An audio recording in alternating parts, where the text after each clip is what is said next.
Good evening, ladies and gentlemen. My name is David Cox, and I'm the host of the New America Movement. We thank you so much for tuning into our show today. Let me start by saying it's always good to have my co-host with me, Jordan. Jordan, say hello. What's going on, everybody? How y'all doing this evening? Oh, we got a great show today, don't we, son? Oh, it's going to be a good one. We got some interesting things because, we live in the state of South Carolina, and our residence is here in Pickens County. Mm-hmm. And, we talk about politics all over the country. We love beating up the left on places like California and New York, Chicago, places where obviously the left do their best work. But what's interesting is things even in the South are beginning to change. There seems to be a new breeze blowing through the air, through our community, that kind of alarms a lot of parents in our district, in our state in South Carolina. And we've talked about critical race theory time and time again on this show. So, I could give you a much longer definition on it, but just in theory, that's pretty much beating up on white people and saying that we are privileged and minorities are not. Now, we know that's not the case. We know that was at one time because slavery existed in this country for several hundred years, but that's over with. And we hope that we hope that we were at a new dimension in life where we could move on and bind together, erase color, and hope for a better day for all of us. But it seems like the left just keep bringing this up through Black Lives Matter, Antifa, and now CRT, and it just seems like there's this massive division in our country. And it's almost to the place to where they're trying to creep into our school systems, our elementary schools, so they can train this new group of students to think racist, to think about how white people may be the problem and we may be victimizing minorities in this country. So the show today is going to be interesting. And let me just say, Jordan, what do you think? Jump in real quick. First of all, I want to elaborate on the critical race theory thing that you said. Critical race theory is a cross-disciplinary, intellectual, and social movement of civil rights scholars and activists who seek to examine the intersection of race, society, and law in the United States, and to challenge mainstream American liberal approaches to racial injustice and racial justice. So the problem I have is when you say that we've seen this over in liberal cities, Chicago, we've seen this in New York, California, but now we're starting to see this in South Carolina, and not just South Carolina. We're seeing it in Pickens County. And so it's been in South Carolina for a while. In Charleston, it's flooded with critical race theory and books and people pushing this stuff. But now it's at our doorstep in Pickens County. We're going to be talking to a couple of very interesting people here in our county. First of all, it is Amanda Hollinsby. I guess I got that right. And her friend Jessica Martin and Jenny McJunkin. These are citizens of Pickens County who have their kids in the school districts in here in South Carolina in Pickens County. And something interesting happened this week that sort of raised the eyebrows to a lot of people. I have a book in my hand. I'm going to hold it up and let you look at it. It is one of New York's bestsellers, and it is called Stamped: Racism, Anti-Racism, and You. Because I have some issues with it. It's presented in our school system as literature. It's not a part of your basic curriculum, but it is a part of literature that kids are reading. And what's happening to them, they're getting a heavy dose, in my opinion, of critical race theory. And there's a lot of things in it that would just make you think that this is just dividing our community up. Jordan, what do you think? Is it? What do you think? 1,000%. Ibram X. Kendi may be one of the most racist human beings ever walked the earth. He is extremely racist. He has another book that says How to Be an Anti-Racist, where he states the only remedy to past discrimination is present discrimination. The only remedy to present discrimination is future discrimination, which literally means racism forever. But somehow, some way in his mind, he's taking this and saying, well, this is how you are to become an anti-racist. Just the author of the book should give people pause and say, should my kids be reading this? Interesting. Well, let me move on and say to our guests, we're so delighted to have you on our show today. This is Amanda, Jessica, and Jenny, and we just appreciate you taking out time to share on our podcast some thoughts that you have. Amanda, You have a child in Pickens, in one of the schools in Pickens. I do. I want you to talk to us about what came about, how this book came about, and how you became alarmed about it. So go ahead and just, first of all, share with the audience a little something about you, and then tell us how you got a little bit fired up over this book.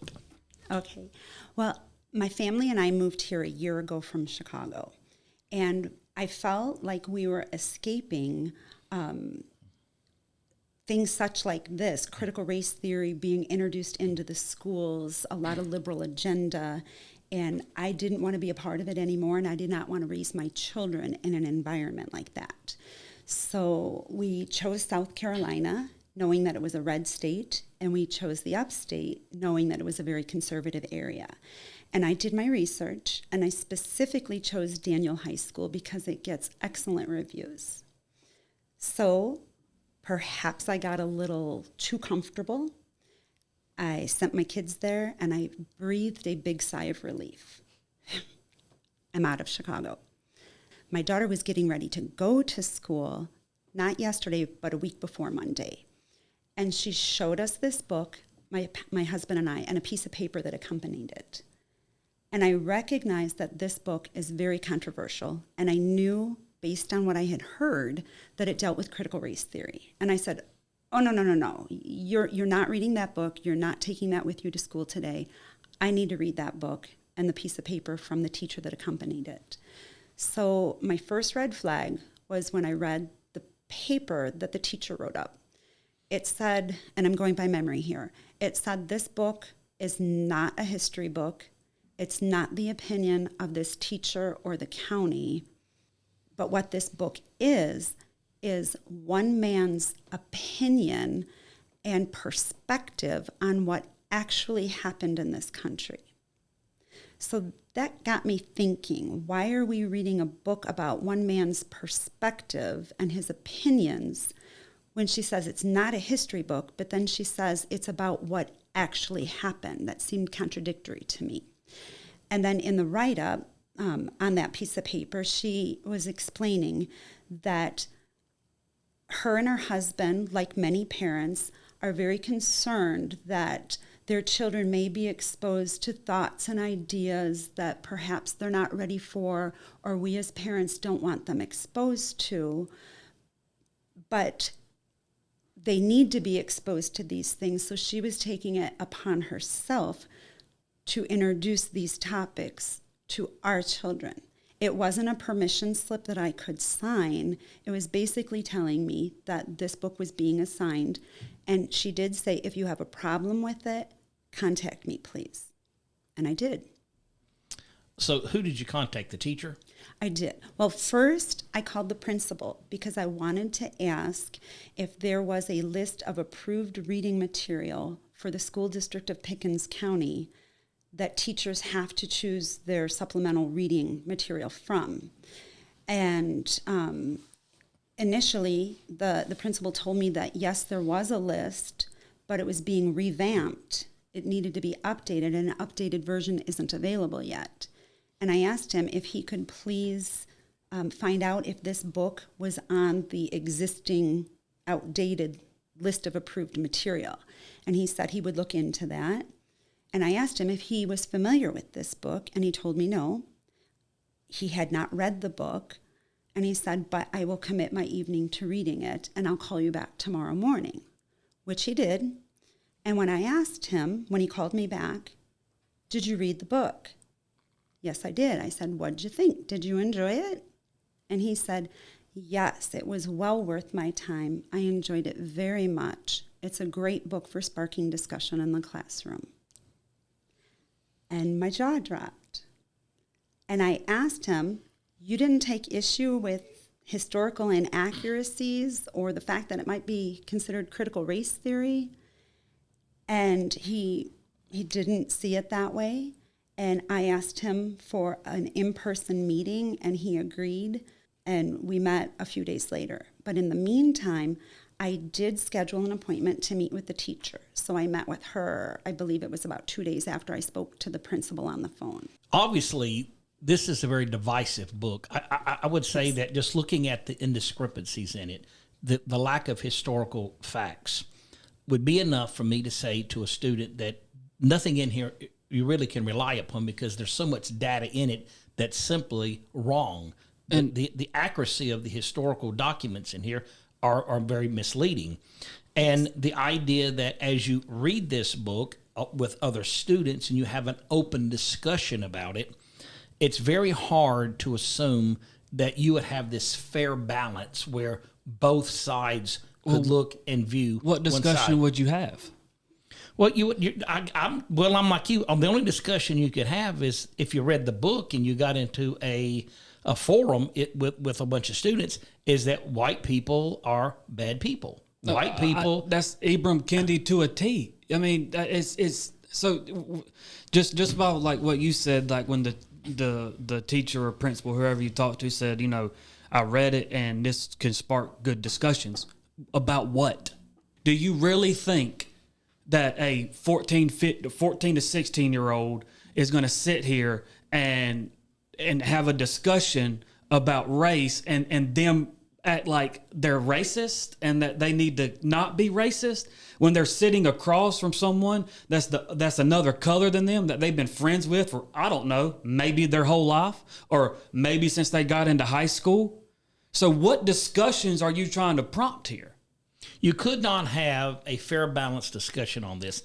I think the obvious is that it would lead to an assumption that white people have a privilege over black people. And that is the whole crux of how CRT is built. It is that the white guy has a privilege that minorities do not have in this country. And most people in America would say that that is a very unfair statement to make as any citizen in this country. Now, I want to ask you a question. Did you read the book?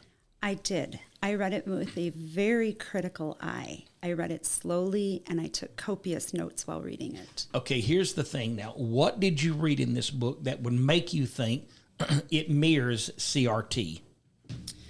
Well, one of his main concepts in this book is that he states that we need to acknowledge America's racist past, which then leads us to acknowledge that America has a racist present. And that is the definition of systemic racism. And the rest of the book seems to be based off of that theory. He says towards the beginning of the book, I'm going by memory, so my quotes might not be exact, but he says that basically racism is everywhere. He describes different people. Some might think that racism is an extinct beast of the past. Some might think that, yes, it's still around, but it's not that prevalent. But then there are those of you who know racism is everywhere. He's very manipulative. I heard a great term regarding Kendi that I think is very apropos. He's a gaslighter. He has such an incredible manipulative way of twisting facts and writing things that apparently the principal, a grown man in education for, I'm presuming, decades, didn't pick up on. How are high schoolers going to pick up on this? I think the thing that concerns me is that does mirror CRT. The thing that I would point out is if you're a student reading this in a group of kids with other students, and it's mixed, blacks and whites, Latinos, how are you going to come out of that as a white person and say, well, I'm not racist? Because they're going to say, well, the book says you are. So what are you going to do about it? So does that not incite people to have a sense of division and a sense, and rather than building unity, it points to the failures of what they would say are white people and our inability to recognize our own racism. So I would take issue with that, because how could you frame that to kids? And I'm not so concerned about myself because I'm an adult. I can work through complicated issues, but most kids cannot. They're just going to follow the lead of other people because that's human nature. Right. And if you're asked that question in the classroom, are you racist? How do you think your kid would have to answer that?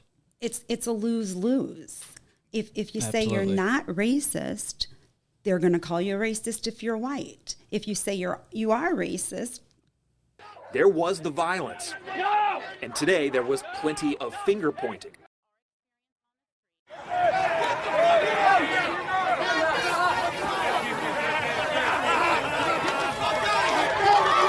Now, Jessica, you said that you have a student. Jessica? Jessica. Okay. You have a student. Your kid is in a public school system, and white, young male. Is he referred to as a racist by minorities? Absolutely. Just Even- expand on it a little bit. He's been, just by being a more country kid, people just dub him as a racist. He's been called a racist by white kids, black kids, anybody. I mean, it's just the student body as a whole, and he's had different treatment from teachers as well. So this has been going on. So what would make them call him a racist? Does he have a T-shirt that says "I only love white people," or does he have a Confederate flag? What would cite people to refer to him as a racist? He wore a Trump flag as a cape to school one day. It was a Spirit Week. They had to dress up like a superhero. And he put a Trump flag on, and then he had a little picture that he glued to his shirt that had a picture of Trump, like he was Superman, but it was Trump. That was him. And he, at that point, became the racist of the school. You get out and you create a crowd, and you push back on them, and you tell them they're not welcome. Because he wore A Trump flag. a Trump flag. So Wow. So real fast, like this is exactly what the author of this book wants. What her son deals with every day when he goes to school is exactly what Ibram Kendi wants. Let that sink in. This could be your kid. Would you be okay with this? There's an article in, I believe, Fit News, and I believe the name of the article is stamped, South Carolina is teaching children to hate. And if you read that article, parents talk about this specific book being used in the curriculum. And after children read this book, they're calling each other names, slave owners, colonizers. Apparently, black kids are throwing crackers at the white kids, calling them crackers. Kids are afraid to go to school. Now, real fast, let's just call it like it is. This is where we are in 2022. Let's call it like it is. The issues that are going on, and I can see that some of y'all getting emotional. I can see that some of y'all just want to scream. I would be the same way. If that was my kid, oh my Lord. So this is, like I said, exactly what they want. They want to get in there and divide the kids up. What they want is more kids to become liberal thinking than conservative thinking. And the best way to do that is to sneak in this little book, sneak in that little book, and then you have discussions about it. But as we see, these discussions are not really discussions. They're actually divisive and ripping students apart from each other. They're actually training seminars.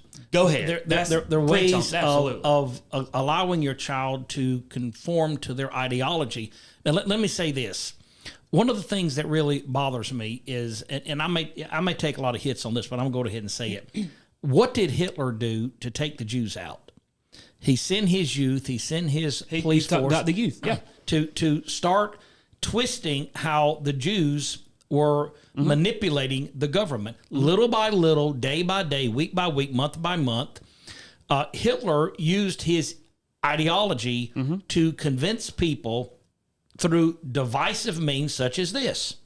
And we look at him as one of the most evil men to ever exist. And you see that ideology today because what's actually happening is the country isn't coming together because of these kinds of books. The country is being divided. It is almost like whites against blacks. It's almost like the North against the South, California against the South. It's a system that says this group of people in this region are better than this group because they have a more intellectual view of That's how the world what works. they want. But what about all of us that disagree with that? Or this racist. division that is coming in? Well, yeah, if you divide the world up, if you divide America up and say these people are racist and these people are not, and at some point in the future, how does that play out? I don't see that working, because the country, America, is about unity. When I read our Constitution, it's about the freedoms and rights of all people to express their opinions and their ideas and do what is best in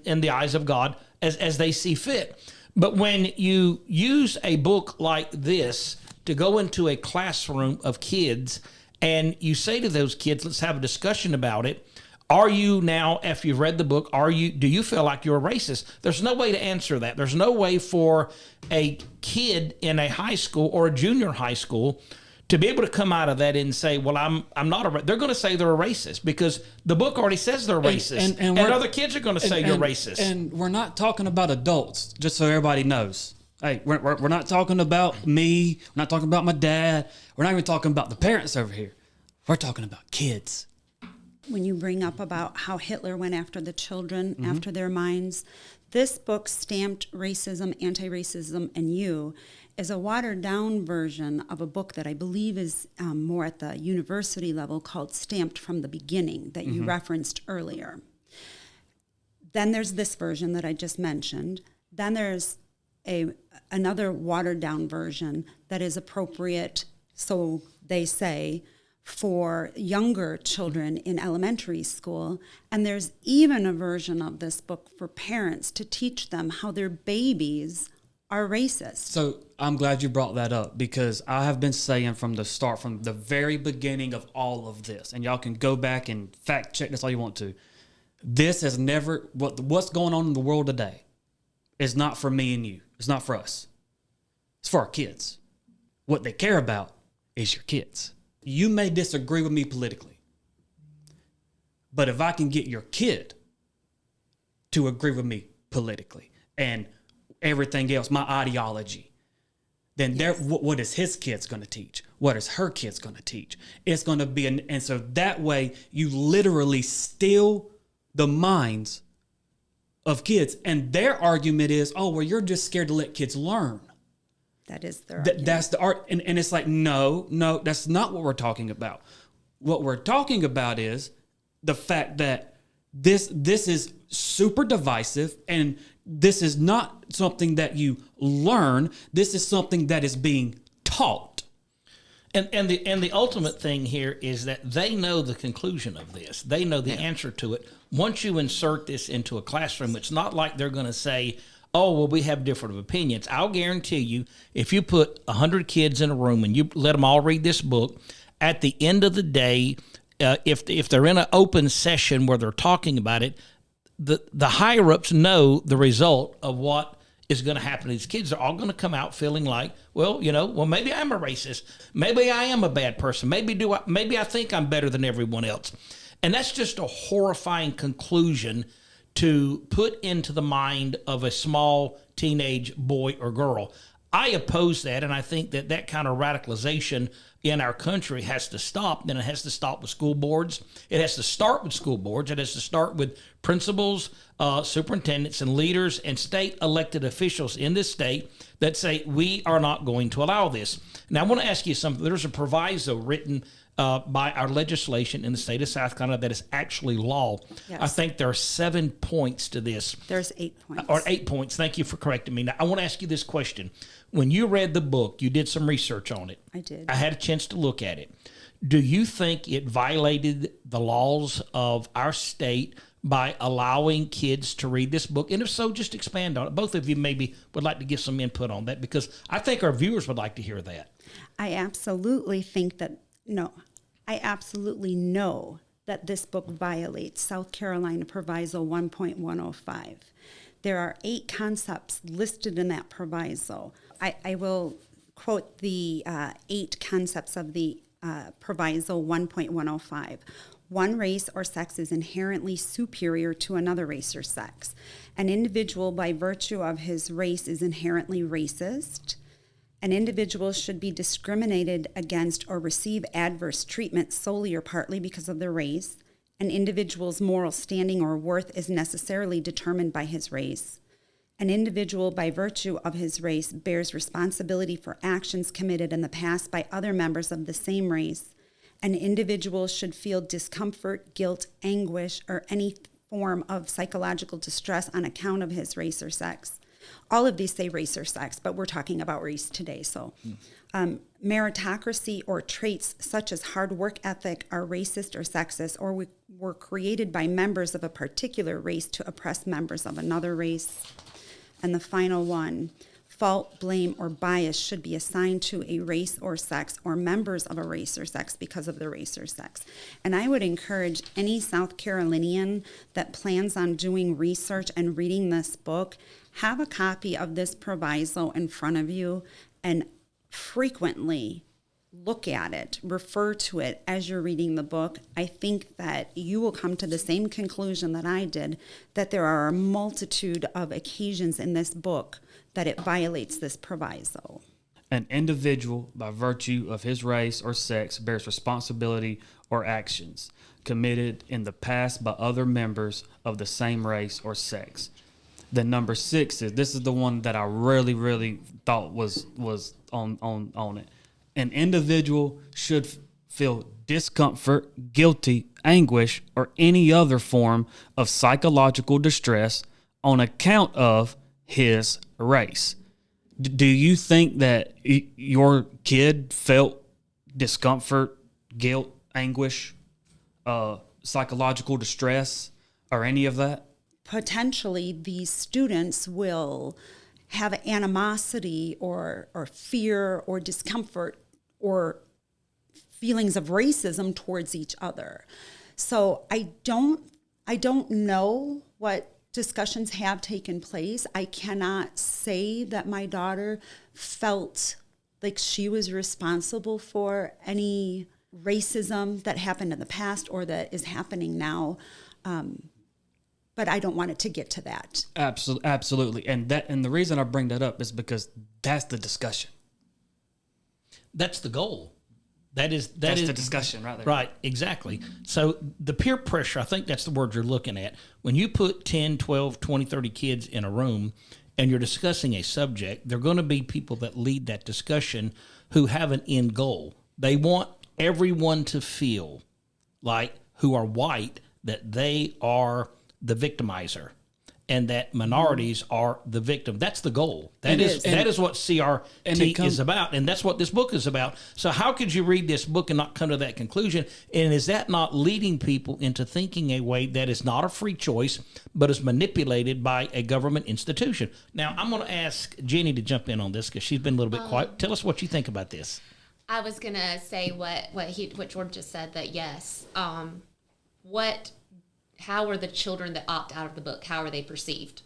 One of my children, I'm not going to get specific, opted out of a book last year in elementary school that had, he immediately came to me with it and said, "Hey, Mom, I don't think I need to read this book." I'm not going to get into specifics because we were blessed with a wonderful teacher who immediately contacted me. She said, "Oh, goodness, I hadn't read this book in so long. I didn't even remember that was in there. Of course he doesn't have to read it. I'll assign him." And there was another student that wanted to read a different book. They read a different book and nothing happened. It was fine. They break up into smaller reading groups in elementary school, so it wasn't a big deal. But I can imagine higher up when all the students in the classroom are not broken up into smaller reading groups, that you're going to run into well, why don't you want to read the book? That must mean that you're racist, or that you have a problem with XYZ. I raised 2 kids, and what do we always ask you moving home? What did you learn? What did you talk about? And if something that popped up that alarmed us, well, we would weigh in on it. What do you think? No, absolutely. And I love the fact how she brought up her kid, and this was in elementary school, and there was a book that she was like, "I don't think my kid," and the kid came and said, "Look, I don't think I should be reading this." That's amazing. But to your point, when you get higher up to where so first off, this is where they want to start with kids in elementary school. That's where they want to start. Okay, so they're going to do the whole race and transgender and sex and gender this, gender that in elementary school a little bit. Then the older you get, the more you get of it. The more the deeper it kind of gets. And then just like to your point, you get up to where you're in high school to where you can actually have conversations. And these teachers are going to put together kids who read the book, who didn't read the book, who didn't even want the book in there, kids who did want the book in there. And that's a recipe for disaster. Why would you want to even remotely set your classroom up for failure like that? Like, if you know as a teacher that this is going to be divisive, I'm going to have kids not want to read this, but screw them kids. Well, I identify as genderqueer, but I'm super feminine. I suppose if we educated people more inside schools, especially at a young age, that we could do a lot more good.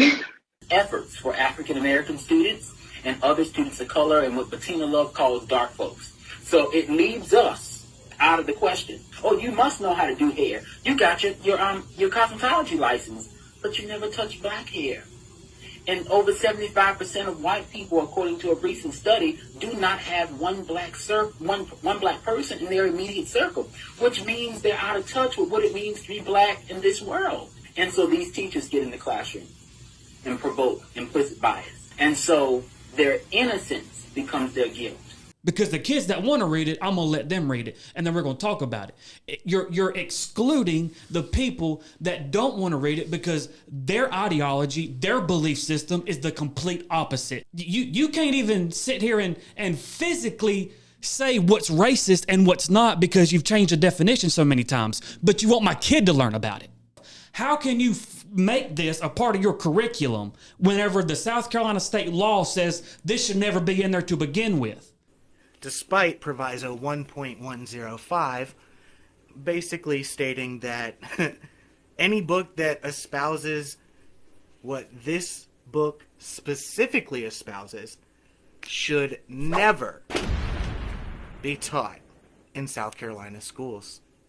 And so you sneak it up in there and make it a thing where people can just choose to do it. But whenever that happens, what do you think? Why would you set yourself up like that? Because you know, as a teacher, you are going to have kids not read it. You're going to have parents that are going to be upset about it just by the author. The author is one of the most racist people ever. Just by the author, they're going to be like, no, my kid's not reading this. As a teacher at this high school, what gives you the right to do that? Well, here's the question I have. And I want to ask you as parents, do you think that there are other forms of literature that are out there that kids could have open discussions on that are not this controversial? I completely agree that you could have very important discussions. I can give you a specific example that happened when I was in high school. There was a class, it was a history class actually, wonderful, wonderful teacher, but she did a debate, and you were either in support of Catherine the Great or you were in support of Maria Theresa of the Austrian-Hungarian Empire. But you were supposed to support one side, and we got so passionate about it. We got so excited, and we were both, all of the class, we were out to prove that our side was the better, totalitarian ruler. At the end of the day, did it really matter which side you were on? Because it didn't change anything socially, did it? No, it didn't. It was just a fun way to critically think and evaluate history. My point exactly. When you read this book, when you come to a conclusion, does it affect you socially? Jordan, what do you think? Oh no, it absolutely does. This has nothing to do with our government. This is social constructs, just like gender is. Okay, so what they're trying to do, our government is pushing social constructs as if it's education. There are many, many forms of literature out there that could replace this book that aren't as controversial. Absolutely. So reading this book certainly is going to divide up your classroom. It's going to divide up your school, and it certainly divides up America.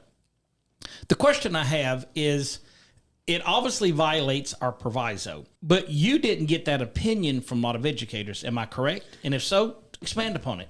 That is correct. When I met with the teacher and the vice principal, I brought out 10 quotes from the book, and I told that both of them how those specific quotes violated specific concepts in the proviso. Would you read one? Do you have one available that you could read to us?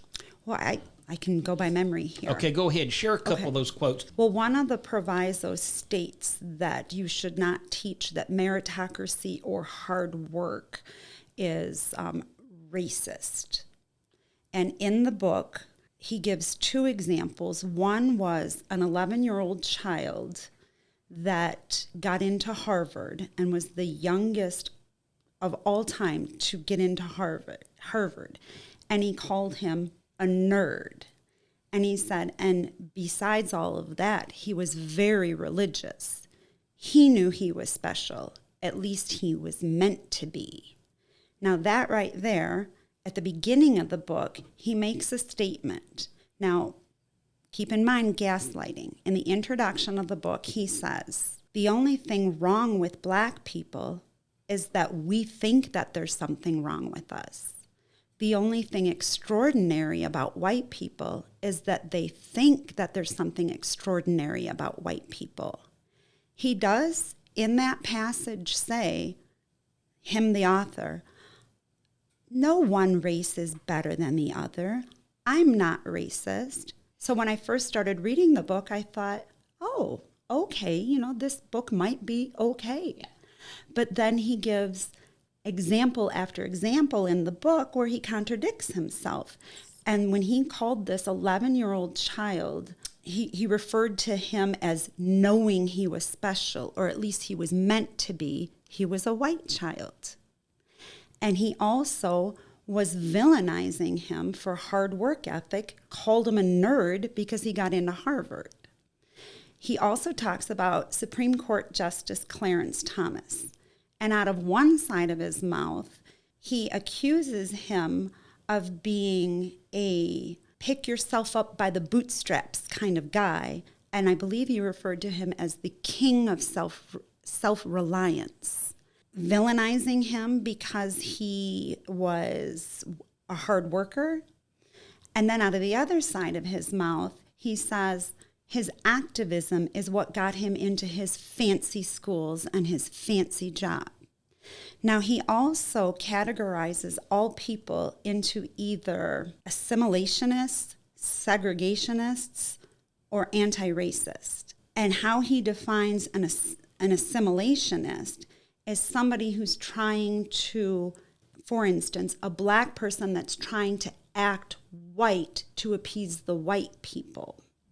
And he calls Justice Clarence Thomas an assimilationist of the worst kind. I think those are two examples right there. The idea that there are all these white people in this country who think they're privileged people, most white people don't think that way, because most of us, even today, struggle trying to pay their bills, trying to survive, and just get through the week. So I don't know who these white people are talking about, because I don't know these special white people here in America. What do you think? Well, and most black people don't believe that either. Like most black people don't believe that white people are superior to them. I mean, if you walk up to a black person and say, hey, do you think a white person is superior to you? They're going to look at you and say, heck no, you crazy. This is mostly a bunch of white liberals that are backing this stuff. Whenever you have stuff like this that comes out, these books, and they hit these classrooms, they are targeting not a specific race. They're targeting a specific age. They're targeting a specific person. Because if you can get a white person to feel that they're guilty for slavery, you've done your job. If you can get a black person to feel victimized for slavery, you've done your job. We as citizens of Pickens County need to stand up. And first of all, I'm gonna say this: I don't care who agrees or not. That teacher needs to go. If you think this is okay, you got no place in the public school system. You're creating a toxic classroom that is eventually gonna spill over into reality. You're gonna have fights. You're going to have all sorts of things going on. Division is a very, very good way to destroy a country or to at least control a country. And that's their objective. That I is believe. always their objective. That is always objective. I wanted to, when you say that's what I'm being accused of, I wanted to bring up, there apparently is a rumor going around that has even been brought to the board members and the administrators. And what is being said about me is I have 2 daughters at this particular high school. One is currently a junior, the other one is a sophomore. We were here last year as well. And what people are asking is, why didn't I have a problem with my older daughter reading this book last year when it was being taught by a white teacher? Now all of a sudden I have a problem with my younger daughter reading it this year when this book is being taught by a black teacher. My older daughter did not read this book last year. She was in English 3 honors class. That teacher did not use this book. They read The Crucible, Of Mice and Men, and The Great Gatsby. And, to be honest, I can't ever remember meeting my daughter's English teacher last year. I have no idea if she's black or white. I never asked my daughter, and it doesn't matter. So you were being accused of this? Yes. Wow. Okay, now moving on. What do you tell your kids about minorities in this country? I'd like for all 3 of you to answer that. And the reason I'm saying that is because this book assumes that you are telling your children that as a white person, you're better than black kids, and that you have privileges that they don't have, and that you're going to do better than them because of the color of your skin. Do you tell your kids that? If so, let's talk about that for a moment. Those concepts actually have never come up in the raising of my children. We treat everybody equally. My children have never asked me if any race is better than another race. I've never indicated that any race or gender or... Because what's known don't need to be said. Yeah. Okay, well, what about you? Well, certainly not. Race, I mean, it doesn't come up. I remember when my children were little and they were describing a friend and they were pointing them out, and it happened to be an African-American child. And they pointed him out. The kid in the blue shirt. The child didn't say that he was African-American. He said it's the kid in the blue shirt. Because it doesn't matter. Okay, Jessica, what about you? What do you tell your children? Well, to start with, we're actually not even from the South. We moved here from California. So where we're from, I mean, we actually, in our area, we were the minority. White people were. We were in a majority Hispanic area.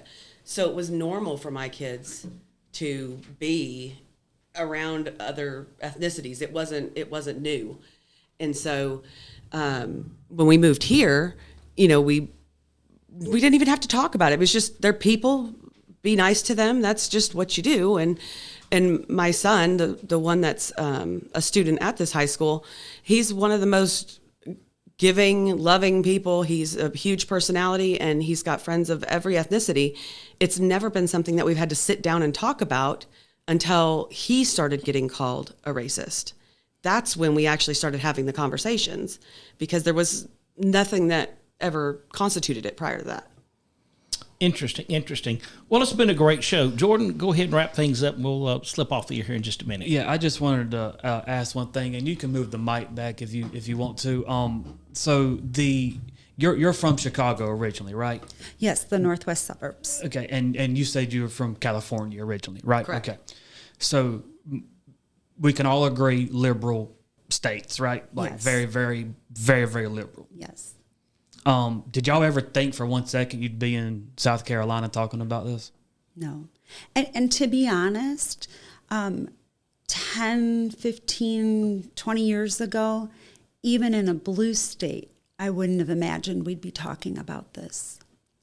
Yeah, and the reason I bring that up is because this for all you people out there that say, well, there's no CRT in South Carolina.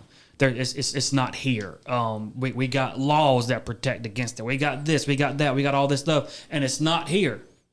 For all y'all out there that says that, this is living proof that it is. And you got living proof on how it not only affects the students in schools, but how it affects the parents.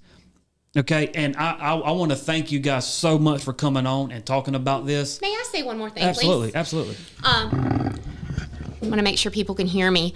Earlier, Jordan, you mentioned that the teacher needs to go. Yes. I can't say that yet. That's And perfectly let me explain to you why. And I want to say this because I love this county. Fifth, sixth generation in Easley. Born and raised. Yeah, fifth generation in Easley. I believe in this school district. I believe in these teachers. In fairness, this teacher may not have been ill-intentioned. She may have been naive or misguided or positive thinking enough that she really thought she was doing something helpful to help students in some way. I'm not sure how, but I'm not going to villainize her because heavens, our teachers are amazing. Our teachers work so hard. They deserve to be backed up until it's proven that there was ill will. You've seen school boards across the country, especially during the pandemic, where parents were shut up. They weren't allowed to speak. They were kicked. They were hauled out of school board meetings. Not in Pickens County. Not under our school board. Not under our superintendent. He sat there and listened to us. The school board sat there and listened to us. And we have been provided with the avenues that we need to take to address this in an orderly way that doesn't cause excessive disruption. So I just want to say we are not bashing the teachers. We are not bashing our school district. We are not bashing our principals. And I just felt I needed to say that. Absolutely. That's our job. That's why we say stuff like that. That's our job. If this teacher does come out with proof that they knew what they were doing, then I will say all day on this show that they need to be removed. That's because we do that the reason we do that is because teachers like that think that this is okay and that they're doing it maliciously, and like you said, it very well could be where they thought I just really love this book and I'm just trying to help. And if that's the case, then by all means, I understand. I get it. Let's not let it happen again, and we'll all move on. But if it's found out that this is something that's being pushed, that's being that you know without a shadow of a doubt this is wrong, then I will stand on everything that I believe as a Christian, that this is totally against everything we stand for. And if you really believe that this is something that kids should be reading and you're pushing this, then this is what the podcast is for, is to get information out and everything. But I totally support what you said. Absolutely, 1,000%. You have to make sure that it is done maliciously. Absolutely. And I do want to make a comment about my experience with this teacher. My gut feeling is that she's misguided. I don't know her very well, but what I do know of her, I think she's a lovely lady. Well, thank you so much. Let me say, Amanda, Jessica, Jenny, we appreciate you being on our show. Thank you for standing up for what you believe in, because that's how we make a difference in this country. So once again, thank you so much, and maybe we'll cross paths again in the future. This is the New America Movement. Thank you for tuning in. We appreciate it. We'll see you next week.